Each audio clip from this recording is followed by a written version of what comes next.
जय हिंद दोस्तों। Online study with team पर आपका हार्दिक स्वागत है।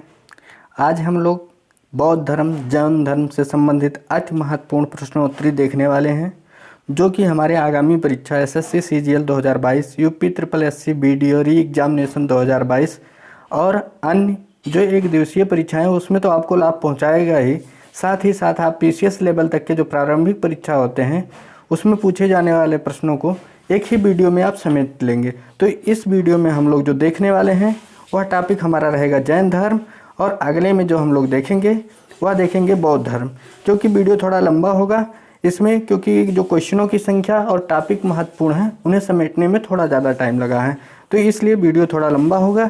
लेकिन कोई बात नहीं, इससे एक ही वीडियो से इस धर्म से संबंधित जितने भी प्रश्न हैं वह हमें सीधे सीधे मिल जाएंगे। यदि हमारे द्वारा दी गई कंटेंट आपको पसंद आएगी तो लाइक करिएगा, अपने दोस्तों के साथ शेयर करिएगा। यदि न्यू व्यूअर होंगे तो चैनल को सब्सक्राइब कर लीजिएगा, ताकि आने वाले जो नए वीडियो हैं उनका नोटिफिकेशन आपको सबसे पहले मिले और आप वीडियो को देख करके ज़्यादा से ज़्यादा लाभान्वित हो सकें।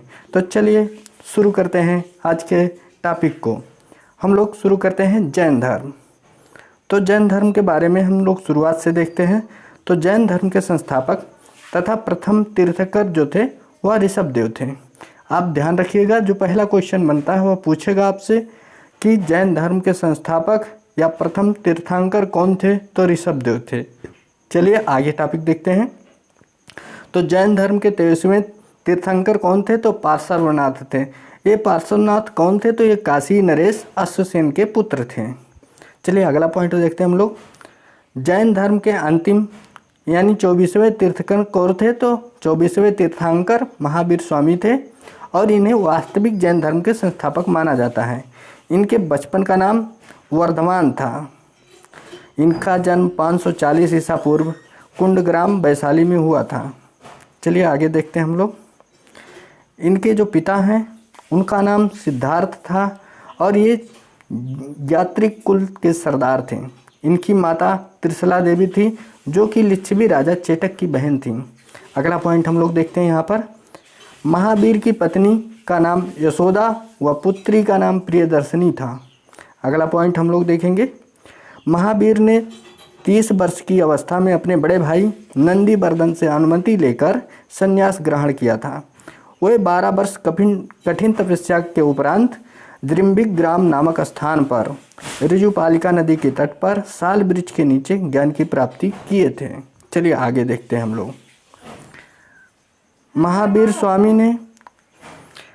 स्वामी ने अपने उपदेश प्राकृत भाषा में यानी अर्धमागधी भाषा में दिए थे। जैन धर्म के अनुयायियों को निग्रंथ कहा जाता है, ध्यान रखिएगा, या सीधा पूछा जाता है। अगला पॉइंट है हमारा। महावीर स्वामी के प्रथम अनुयायी कौन थे, तो उनके दामाद जिसे जमाली या जामिल कहा जाता था वही थे, यानी उनके दामाद का नाम जामिल था। प्रथम जैन भिक्षुणी कौन थी, तो चंपा थी। यह महत्वपूर्ण क्वेश्चन है, ध्यान रखिएगा। अगला पॉइंट है हमारा। महावीर स्वामी ने अपने शिष्यों को कितने गणधरों में विभाजित किया था, तो 11 गणधरों में उन्होंने विभाजित किया था। अगला पॉइंट, जैन धर्म का सबसे बड़ा केंद्र क्या था, तो जैन धर्म का सबसे बड़ा केंद्र चंपा नगरी था। ये क्वेश्चन इतने महत्वपूर्ण है कि आपको एक जगह पर शायद मिले कहीं। चलिए आगे देखते हैं हम लोग। जैन धर्म के त्रिरत्न कौन कौन से हैं आपसे पूछा जाता है, तो सम्यक दर्शन, सम्यक ज्ञान और सम्यक आचरण, यह जैन धर्म के त्रिरत्न हैं। चलिए अगला पॉइंट देखते हैं।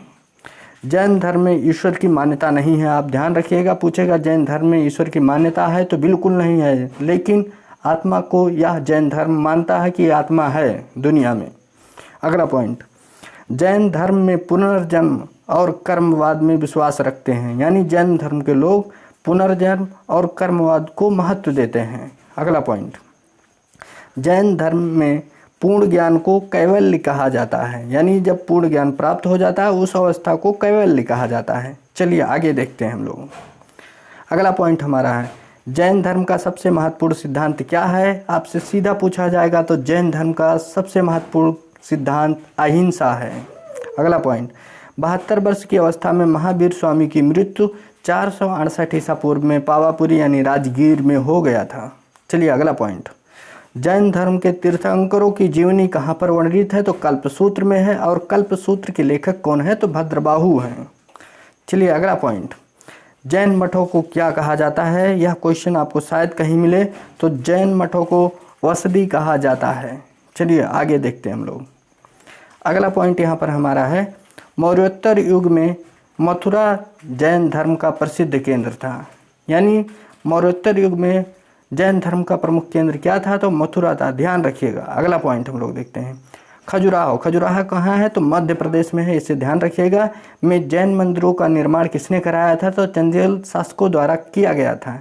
यानी खजुराहो में जैन मंदिरों का निर्माण चंदेल शासकों द्वारा किया गया था। अगला पॉइंट, जैन धर्म को अपनाने वाला शासक कौन कौन से थे? तो जैन धर्म को अपनाने वाले शासक उदयन, वंदराज, चंद्रगुप्त मौर्य, खारवेल, अमोघवर्ष, चंदेल शासक इत्यादि थे, जो इसे अपने महत्व को देकर इसके प्रसार प्रसार में योगदान दिया। चलिए अगला पॉइंट देखते हैं, जैन धर्म ने अपने आध्यात्मिक विचारों को कहाँ से लिया था? तो सांख्य दर्शन से इन्होंने अपने आध्यात्मिक विचार को प्राप्त किया था। ये क्वेश्चन आपको पीसीएस लेवल और यूपी मेंस में काम आएगा। चलिए आगे देखते हैं हम लोग। अगला पॉइंट हमारा है, प्रथम जैन संगति 300 ईसा पूर्व पाटलिपुत्र में हुई थी, जिसकी अध्यक्षता स्थूलभद्र ने किया था। यह 11 गणधरों में बचे हुए एकमात्र गणधर थे, जो कि महावीर स्वामी की मृत्यु के बाद भी जिंदा थे। अगला पॉइंट, द्वितीय जैन संगति कहाँ और कब हुई थी? तो यह 6ठी शताब्दी में वल्लभी यानी गुजरात में हुई। इसके अध्यक्ष क्षमा श्रवण द्वारा किया गया था। यानी इसकी अध्यक्षता क्षमा श्रवण द्वारा किया गया था। आगे देखते हैं अगला पॉइंट, जैन धर्म को आगे चलकर कितने भागों में बांटा गया? तो जैन धर्म आगे चलकर 2 भागों में बट गया था। पहला था श्वेतांबर, इसके संस्थापक या इसके प्रणेता स्थूलभद्र थे। ये सफ़ेद वस्त्र धारण करते थे। अगला दूसरा जो भाग बटा था वह था दिगंबर। दिगंबर का जो दिगंबर था, इसका प्रतिनिधित्व भद्रबाहु द्वारा किया गया था और ये नग्न अवस्था में रहा करते थे।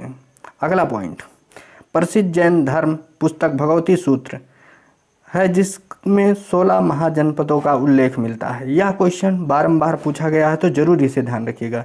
तो दोस्तों, यह जैन धर्म से संबंधित महत्वपूर्ण टॉपिक थे, जिसे हमने इस छोटे से वीडियो में कवर कर लिया है। अगले वीडियो में हम लोग मिलेंगे और उसमें बौद्ध धर्म से संबंधित जितने भी टॉपिक बन सकते हैं या क्वेश्चन बने हुए हैं, सारे को एक साथ देखेंगे, वो भी 8 मिनट के अंदर। तो यह वीडियो यहीं तक, मिलेंगे अगले वीडियो में। तब तक के लिए जय हिंद, जय भारत।